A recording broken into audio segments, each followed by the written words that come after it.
Hi guys! Welcome to my vlog. Ready na nga po si Viancy mag-vlog.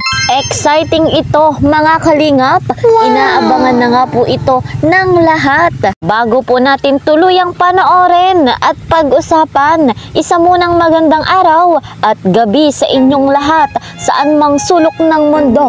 Special shoutout kay na Madam Emma Sumbilon at kay Madam Annie Soreta. Special shoutout po sa inyong lahat. Mega love shoutout naman po sa mga ka-member ko sa Kalingap Reactor Partner Karepa at mga OFW, mga silent viewers na patuloy po na tumatangkilik sa ating vlogs. Mega love shoutout po sa inyong lahat. Eto naman mga kalingap, huwag po nating kakalimutan na suportahan ang nag-iisang ama ng kalingap, Kuya Val Santos Matubang, kasama po ng ina ng kalingap, Ate Edna Vlogs.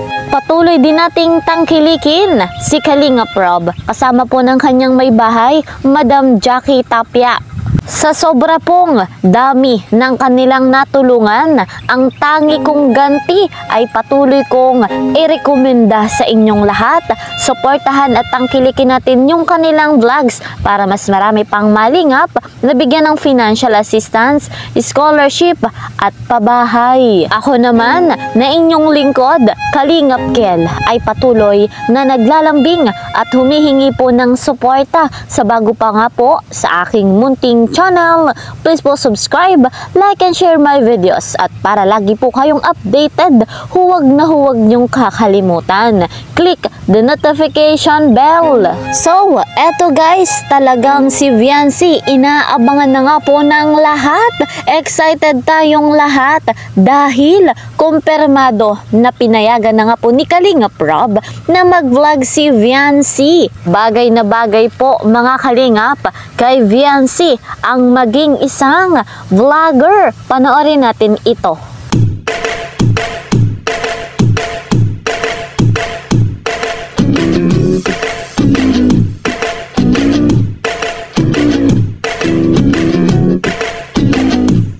Guys, mga kalingap, kumaway lamang dyan si Viancy at hindi pa nagsasalita. Paano pa kaya sa mismong vlog niya?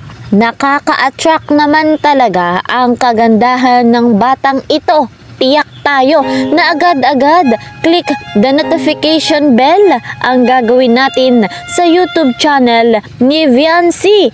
Mga kalingap, deserve naman po ni Viancy na magkaroon ng channel sapagkat napakaganda ng kanyang layunin, napakaganda din ng kanyang pangarap sa buhay kasama ng kanyang mga magulang at mga kapatid.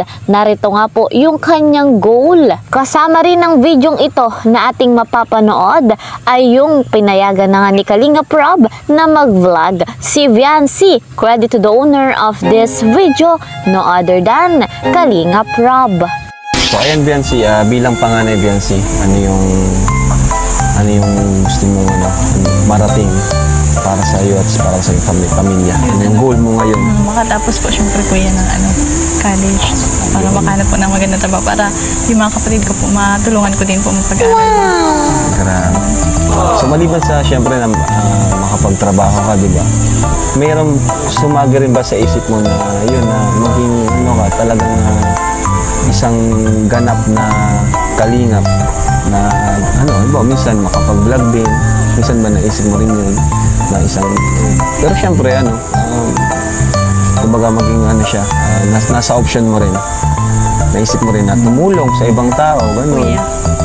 Naisip mo hindi pa po ako binablog na talagang naano ko na po yung gano'n. Napapanood pa lang po namin kasi kayo na ni Genesis po baga kuya. Okay. Sa ka nga po. So yun, kumbaga naisip kumbaga minsan naging rin sa isip mo na kung mag-vlog din o yung charity or maging ganap na kalingap, no?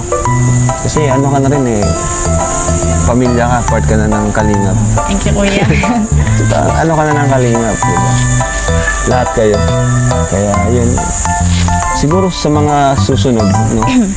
Para ka rin, kagaya ni Carla, gagawan din kita ng channel mo. para makaipon ka ng subscribers. Grabe. Okay lang ba sa'yo? Oh, yes, grabe. Sobrang ano po yun, laking achievements po yung ganun. Para ano, nung nakarang kasi ano ka pa lang, syempre high school ka pa lang, di ba? So, ayun nga po mga kalingap, isang napakagandang opportunity ito para kay Viancy. Very supportive naman si Kalingap Rob sa kung ano ngang plano ni Viancy sa pagbablog. At syempre mga kalingap, hindi rin mawawala ang suporta ng kanyang hobby ni Kalingap Edu, 100%. Eto naman mga kalingap, panoorin pa po natin yung nakakakilig na kaganapan sa part 80 kung saan talagang hindi po nakakaumay. Panoorin natin ito. Pa, papawisan na ako dito.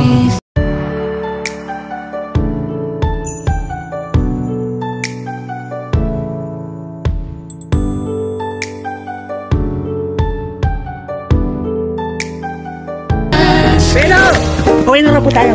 Kuya Edo. Nakita ko yun, ha? Ano nakita mo?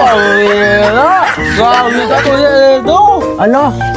May binubulong lang sa akin si Jency. Binubulong? Eh, ano yung narinig kong... Isa pa. Ang pira yan. Sabi ko, pinapaulit ko lang yung sinabi niya. Tara po tayo eh.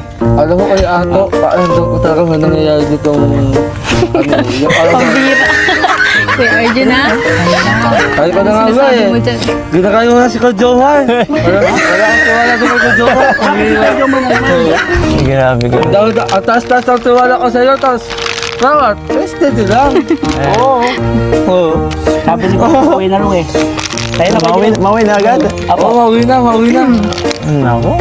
Oo, ka na lang kiss-kiss dyan.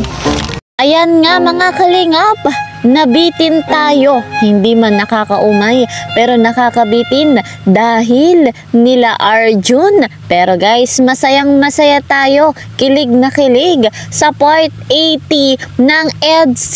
Tagal pa ang pagsasamahan ng EDC. Road to forever na. At syempre, kapag nangyari ang kasalan, a-attend tayo. Pero malayo pa nga po mga kalingap, lalo pa nga at nag-aaral pa si Viancy. Sa ngayon, suporta ang kailangan ng dalawa para sa kanila pong magandang kinabukasan. Natagalan man na mag-upload sa vlog ng EDC, eto na guys ang hinihintay nga po natin. So, kapag nag-18 nga po si Viancy, abangan natin ang kanyang YouTube channel. I-subscribe po agad natin at kapag nag-upload na ng video, like and share. Syempre, click the notification bell. Ganyan natin kamahal si Baby Viancy. Sa ngayon mga kalingap, eto po muna ang ating update. See you po sa next video. Mag-iingat po kayo palagi. God bless everyone. God bless Team Kalingap. Bye-bye!